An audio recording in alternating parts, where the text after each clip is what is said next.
Bismillahirrahmanirrahim. Alhamdulillahirabbil alamin. Wassalatu wassalamu ala asyrafil anbiya'i wal mursalin wa ala alihi wa sahbihi ajma'in. Nahu. Qala Syekh Musannif rahimahullah ta'ala wa nafa'ana bihi wa ulumuhu fi darin. Wa aqsamuhu salasatun ismun wa fi'lun wa harfun ja'ali ma'ana. Wa aqsamuhu, dan mula bahagiannya kalam, daripada kalam. Salah satu dan ada tiga. Terjemahnya itu disebut aksam. Kaedah bahasa Arab disebut aksam, kismun ni, taksim ni. Maksudnya dia pengagihan kan. Tapi kalau ikut maksud aksam di situ adalah ajza. Maksudnya taksim maksudnya benda yang banyak, waktu kita agih-agih kan dia, itu dipanggil taksim. Tapi kalau ikut maksud itu adalah ajza. Maksudnya ajza kalam, bukan taksim kalam. Maksudnya bila disebut kata aksam ni itu dengan mana ajza, ajza dengan mana ma yutarakkabu minhu, apa yang disusun dengan kalam daripadanya. Maksudnya nak jadikan kalam disusun daripada apa? Apa dia, madah dia, juzuk yang kita akan jadikan sebagai bahan untuk jadikan kalam, apa dia? Itu maksud ajza dia. Jadi kalau kata taksim kalam ni, kita akan taksim kalam majazi, hakiki, itu nama taksim. Tapi disebut-sebut itulah aksam, tapi maksud aksam itu ajza. Ajza dengan mana kalam nak disusun, dibuat daripada madah apa, itu maksud itu. Jadi aksam dia ada tiga. Salah satu badalnya, kita irok siap lah. Asamu salah satu ismun, pertama isim, wa fi'lun, dan fi'il, wa harfun, dan harfun. Jadi nak menunjukkan bahawasanya kalam ni asam dia ada tiga. Jadi aksam dengan mana ajza dia, ajza yang ada imkan untuk boleh disusun menjadi kalam, isim, fi'il, huruf. Mudah maklumat tu. Cuma kalau tengok dari segi susun untuk nama kalam ni, macam mana takrifan kalam, syarat untuk nama kalam, kalamu huwa lafzul murakkabul mufid bil wada'i, tak dapat tidak, nak tengok dia kena tengok wadu' Arab. Memang ajza' dia isim, fi'il, huruf. Cuma boleh tak huruf dengan fi'il jadi kalam, huruf dengan fi'il jadi yang ada je pun kalau dalam bahasa Arab dia jumlah. Bila disebut kata kalam ni, ayat lain kalam tu ialah jumlah. Jumlah ni sama ada jumlah fi'liyah, jumlah ismiyah. Jadi atas kata jumlah fi'liyah, ialah fi'il dan satu isim. Yang isim tu nanti i'rab sebagai fa'il. Jadi fi'il, fa'il, fa'il mesti isim. Jadi antara ajza' yang mungkin untuk jadikan kalam nanti adalah fi'il wa ismun. Dan isim tu di'rabkan sebagai fa'il. Ataupun isim dengan isim. Isim adalah mubtada' dengan khabar. Cuma makrifah, nakirah, apa satu hal lah syarat-syarat tu. Tapi yang ajza' yang akan disusun nanti ialah isim dengan isim. Ataupun isim yang satu huruf dan isim lain. Boleh juga. Kalau Zaidun fid dari, alhamdulillahi. Jadi alhamdu ada huruf satu, ada isim satu. Yang bila isim tu berserta dengan huruf jar dia, yang tu akan jadi ta'alluq mahzuf, jadi khabar. Itu kena tengok wadu' Arab lah. Sekali lalu sebut kalam tu ataupun jumlah tu sama ada jumlah ismiyah, jumlah fi'liyah. Jadi nak tengok cara tertib susun kalam tu mesti tengok wadu' Arab. Macam mana pun atas disebut aksamu salah satu ismun wa fi'lun wa harfun tu, nak menunjukkan bahawasanya kalam Arab atas kata ajza' dia, tak ada ajza' kalam untuk boleh susun. Maksudnya bila sebut kata kalam, al-jumlah, ma yutarakkabu,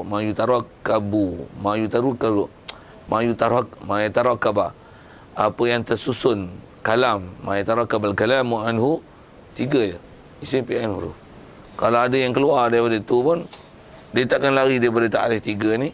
Pasal kalau kita ngaji lebih sikit, nanti ada istilahnya, ada isim, fi'il, juga fi'il, ke isim, ke huruf. Tapi isim, fi'il, ada isim, fi'il lah. Ada, memang ada. Cuma atas nama isim fi'il pun pasal apa ada penamaan dah lah isim, ada kenapa boleh jadi fi'il pula? Pasal dilalah yang dipaham daripada lafaz tu menunjukkan ada nama itu. Kalau misalnya contoh amin. Apa makna amin? Makna amin tu istajib doa ana. Jadi ada makna amar. Tu amin tu fi'il amar ke? Bukan. Amin bukan fi'il amar. Sekali tengok lafaz sekali amin macam jamak orang salim je. Amin, aminin, amin. Sekali tengok macam isim. Tapi makna fi'il amar. Apa tu? Tu dipanggil isim fi'il. Dan ada taksim ni, ada isim fi'il, ada isim fi'il madhi, fi'il mudhari', fi'il amar. Ada nama isim fi'il macam tu. Macam mana pun dia tak keluar untuk nama isim fi'il huruf tu atas nama isim fi'il, boleh panggil ada penamaan tu pasal dilalah yang menunjukkan pada makna dia. Ada makna isim pun ada makna fi'il pun ada. Pandang pada iktibar yang ni makna fi'il, pandang pada iktibar ni makna isim. Bila ada kemungkinan macam tu yang ada nama istilah isim fi'il tu. Macam mana pun tak lari lah isim fi'il huruf. Isim fi'il huruf. Dah dikaji lah, habis ulama semak habis. Tak ada kalimah yang fi'il pun tak, isim ni tak, huruf ni tak, tergantung. Okay. Kalau ta'rif selalu kalau kita syarah-syarah Jurumiyah ni, bila sebut isim fi'il huruf, dia ta'rif kan lah apa dia isim, apa fi'il, apa huruf. Kalau sekali lalu tengok ta'rif, apa dia fi'il? Fi'il kalimatud dallat ala ma'nan fi nafsiha wa turinat bi zamanin wada'an. Dia adalah kalimah yang menunjukkan atas makna, maksudnya dia sendiri ada makna. Waktu rinat kalimatul dalal ala malam fi nafsiha, diri dia ada makna, dan bersama dengan dia menunjukkan masa. Kalau kata dorba, dia ada makna dorbu, masa yang sama yang telah lepas. Yadribu, idrib, jadi dia ada makna menunjukkan zaman. Jadi apa-apa yang ada di dalam zaman dan ada di dalam maknan, itu fi'il. Kalau isim kalimatun dallat ala ma'nan fi nafsiha walam taqtarin bi zaman wada'an, dia tak disertakan dengan masa, tak menunjukkan masa pun wada'an. Maksudnya tengok iktibar wada' Arab. Kalau Arab wada' dia macam ni tak menunjukkan masa, maka dia dipanggil isim. Isim. Contoh kalau kita sebut nama orang Zaid ataupun Rasulun, Nabiyun. Apa ada Rasul? Rasul menunjukkan makna sesuatu. Bila Rasul tu? Dia tak menunjukkan bila. Maksudnya kalimah itu sendiri tak ada di dalam masa kat dia. Macam tu isim. Satu Arab ni dia lebih dia ada dilalah tu. Khususnya dilalah ni yang kalau kita ngaji halus dengan Arab, dengan kaedah nahwu apa, kaedah sorof, yang tak ada dalam lugah-lugah lain, tentang istilah dilalah ke. Lagi pun Arab dia ada bahas dilalah. Kita tak biasa jumpa ngaji bahasa Melayu dengan bahasa Inggeris dulu, belajar itu. Tapi bila ngaji Arab, dia ada istilah dilalah. Dilalah terjemah mudah dia kan, makna dilalah penunjuk kan. Maksudnya dia ada tunjuk ke makna itu. Bila kita sebut misalnya Bofi Hamid Dorobah nak sebut nak faham dia istilah dilalah dia. Dorobah ni kita faham, dorobah ni mesti menunjukkan masa. Dia dah boleh faham. Dah dorobah fa'ala. Fa'ala mesti fi'il madhi. Dia mesti menunjukkan zaman madha wa qadha. Dan bila dorobah dia ada dilalah, mesti ada pembuat. Kalau tak ada isim zahir akan jadikan fa'il dia. Fa'il dia tak ada. Pasal tak ada fi'il yang terkonten tak ada fa'il. Tak ada. Arab tak ada itu. Fi'il mesti bersama dengan dia fa'il. Kalau tak ada isim zahir, fa'ilnya ialah dhamir mustatir, takdiru huwa. Kalau kata darba, darba huwa. Walaupun huwa tak diletak, tu yang ada dhamir mustatir. Tak ada usul Arab, usul bahasa Inggeris, tambah Melayu lagi tak ada yang dengan format macam tu. Tu lebihnya Arab tu. Dia ada dilalah. Dilalah fi'il menunjukkan zaman tu, dan dilalah fi'il menunjukkan di situ ada fa'il. Ada fa'il, maksudnya yang fa'il di situ ialah dhamir mustatir takdiru huwa, itu dilalah di situ. Dan dilalah kalau kata daraba, ada dilalah huwa tu hasil darbu tu pada dia. Kalau daraba Zaidun, maksudnya dia sebagai darib, maksudnya ad-darbu tu hasil dekat ad-darib tu. Dan faham darbu fi'il muta'addi mesti ada nanti maf'ulun bih dia. Arab halus lah dia punya cara memaham tu. Pula tu cara mengaji macam ni memang setiap pondok lah kadang-kadang jumpa. Kalau ngaji sekolah kebangsaan biasa, tak ada orang tak ajar itu. Ajar sebut itu, Doroba.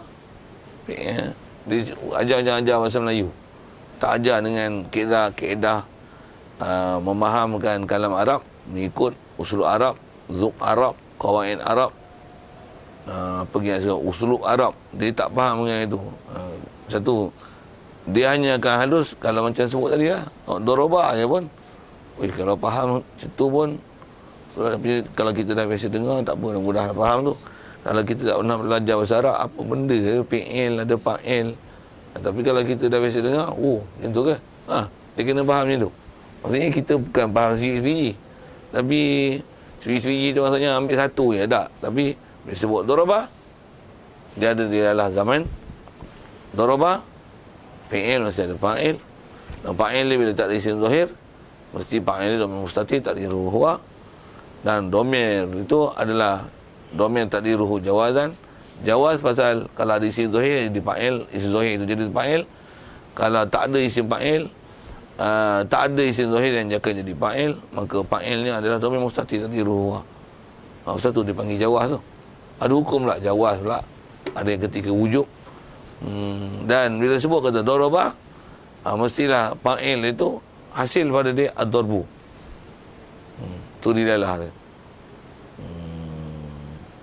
Kalau macam tu dipanggil PL lah.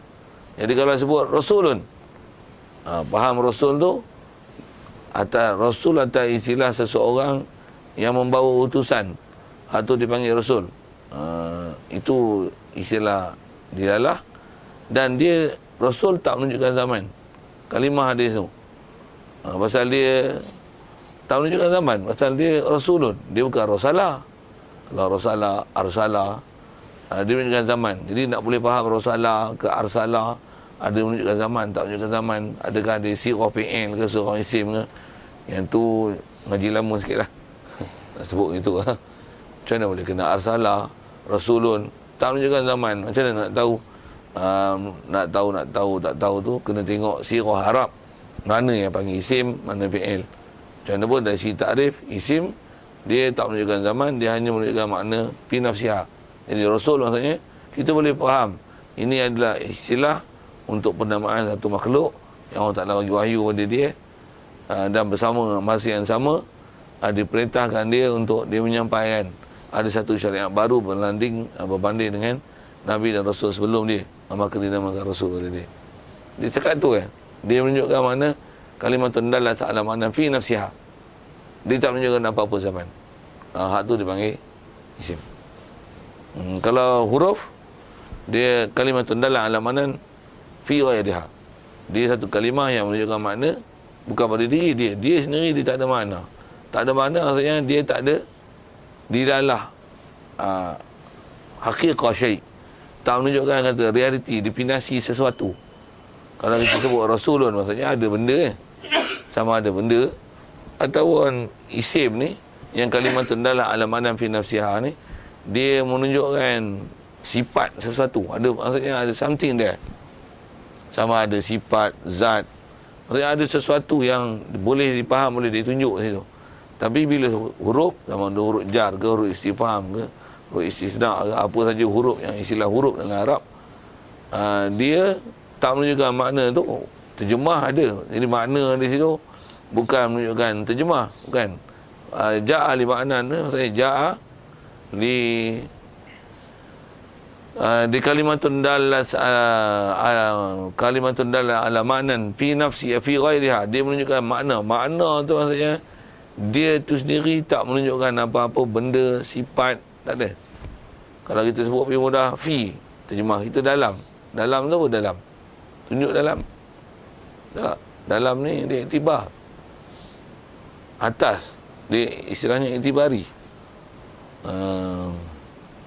Tepi kiri kanan dia iktibar. Macam sebut apa? Lansir ni depan belakang. Jenuh ke lagi jawab. Belakang apa? Belakang saya. Depan apa? Main orang duduk belah ni lah. Mana pula? Kanan. Kiri. Itu depan, belakang, kiri, kanan. Dia itibari. Jadi fi ni itibari. Maksudnya dia itu sendiri apa dia? Jadi depan, belakang, kiri, kanan ni apa dia? Dia itibari. Satu atas makna huruf tu sendiri. Dia sendiri tak menunjukkan makna pada diri dia. Maksudnya dia tu apa? Dia tu tak ada apa. Tapi dia menunjukkan makna kalimat tendala ana fi ghairiha. Maksudnya katalah ikan dalam air. Dia menunjukkan itibar ikan fisik. Itu kan? Dia kalimat tendala ana fi ghairiha. Dia sendiri dia bukan ikan, dia bukan air. Itu dia menunjukkan ikan, keberadaan ikan dalam air. Itu itibar dia. Kalau makna macam tu dalam kaedah Arab, waduk Arab tu dipanggil huruf. Tu panggil huruf. Pasal dia menunjukkan makna pure dia. Dia sendiri tak ada makna tu, maksudnya dia itu sendiri tak menunjukkan zaman, tak menunjukkan sifat, tak menunjukkan benda, tak ada menunjukkan apa-apa itu. Bahkan dia istilahnya tu yang panggil Melayu panggil apa? Huruf ni kata sendi kan? Sendi nama, sendi kata. Sendi tu maksudnya sendi dia cuma Melayu punya takrif Melayu punya huraian lah. Macam mana pun kita nak faham Arab ni, memang dengan jila Tok Guru duk ajar, dia kata dia jangan faham ikut ke Melayu, mesti faham ikut apa waduk Arab faham, baru dia akan faham macam mana kehendak faham dengan bahasa Arab. Kalau kita ambil Arab, ambil terjemah, just translation, kita tak dapat zukil Arab tu, tak best. Satu bila kita baca dengan maksud ngaji nahu, dengan kita faham qawaid nahu, qawaid saraf, kalau balaghah ni dengan qawaid Arab yang bukan kita hanya terjemah dengan format Melayu, bahkan kita pandang pada sudut apa waduk Arab, maksud istimal Arab, macam ni menilai lah mana apa yang ni mengikut qawaid Arab dia, mengikut qawaid dia, yang ni macam mana kaedah memahamkan mengikut uslub dia. Kalau kita ambil faham dengan cara Arab faham macam tu, maka kita akan dapat nanti sikap Quran dengan apa maksud yang ada dalam dia. Baru kita faham kenapa Quran tu mukjizat. Kalau kita faham dengan Melayu, dengan terjemah je, bahasa macam tak ada apa Quran. Pasal ada sikit nak sebut tang kata tak rasa apa-apa tu. Ada orang Melayu pernah baca Quran, habis terjemah, tengok itu biasa, Quran kan tak apa. Maksudnya dengan baca Quran tu dia nak faham sah tak sah, batal tak batal semayang, dia tak boleh faham. Pasal apa? Terjemah je, mana nak faham. Dia terjemah je. Padahal nak ambil maksud dia tu dari segi apa isyarat yang boleh dipaham, bahasa dia halus. Jadi maksudnya siapa yang tak faham uslub memahamkan kehalusan qawaid Arab, kaedah Arab, pengkaedahan Arab yang ada dalam Quran itu, dia tak akan merasa apa-apa hukum dan isyarat yang boleh dengan itu jadi panduan. Bahkan dia akan rasa tawa, baca biasa. Kata hadis Quran, qul huwallahu ahad, katakanlah dialah Allah Tuhan yang satu. Dia bahas satu je lah. Padahal ayat tu menunjukkan apa? Kul, ada isyarat. Bila kul ada suruh, bila suruh mesti ada yang berkata, ada yang menyuruh, ada yang disuruh. Kul, tu bila kata kul, katakanlah, dia mesti ada cakap ajuknya, apa yang disuruh ajuk untuk bercakap. Jadi mesti tengok uslub Arab macam tu. Kalau tengok terjemah tu ya tengok terjemah tu, tahu itu. Tapi kalau kita faham dengan uslub Arab dia, apa dia pula tu, datang pula tu ni lah, huwallahu ahad, dia ialah Allah, Allah ahad. Asalnya huwallahu, Allahu ahad, huwa Allahu ahad. Macam ni i'rab dia, mubtada awal, mubtada sani dengan khabar mubtada sani, fi mahal rafa', jumlah mubtada awal. Tengok dia lah Arab dia tu.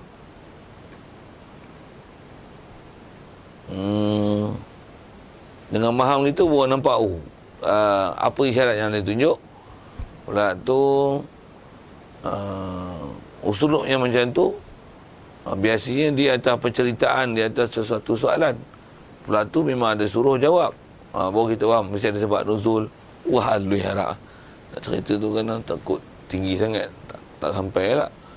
Dia kata, keedah itu halus. Tambah kita tengok dari sisi sudut balaghah dia, kenapa tartib dulu kemudian akhir. Lafaz-lafaz dia, nakirah, makrifah. Sirah dia macam ni, wazan mubalaghah, tak mubalaghah apa. Dilalah makna dia, isim fa'il macam ni, sifatu musyabahah. Dilalah makna macam ni. Kalau kita faham Arab tu, kita tengok, satu Quran datang kat orang Arab, yang orang Arab faham sastra Arab. Kalau tak faham sastra Arab, mesti faham grammatical Arab. Tu yang bila turun Quran, dia tengok Quran, no comment. Bukan komen, teruja. Pasal powernya bahasa. Kita teruja terpinga-pinga. Itu lagi Melayu kan. Pasal nak sebut ja'al limanan. Lepas tu huruf yang atas kita bicara untuk jadi ajza' kalam, huruf yang untuk jadi ajza' kalam mesti huruf yang ja'al limanan. Maksudnya datang dia dengan menunjukkan membawa makna kepada satu huruf lain. Huruf yang tu yang dipanggil huruf untuk jadi ajza' kalam. Kalau huruf yang dia sendiri tak boleh nak menunjukkan makna apa-apa kepada satu benda lain, yang tak ja'al limanan, yang tu tak dipanggil huruf huruf yang ajza' kalam. Yang tu dipanggil harful mabani, huruf binaan. Pa fi'il, ain fi'il, lam fi'il, pa isim, ain fi'il, ain isim, lam isim. Kalau kita sebut apa? Fa'ala, fa'al. Memang huruf fa kan. Ain huruf ain, lam huruf lam. Adakah fa tu harfun ja'al limakna?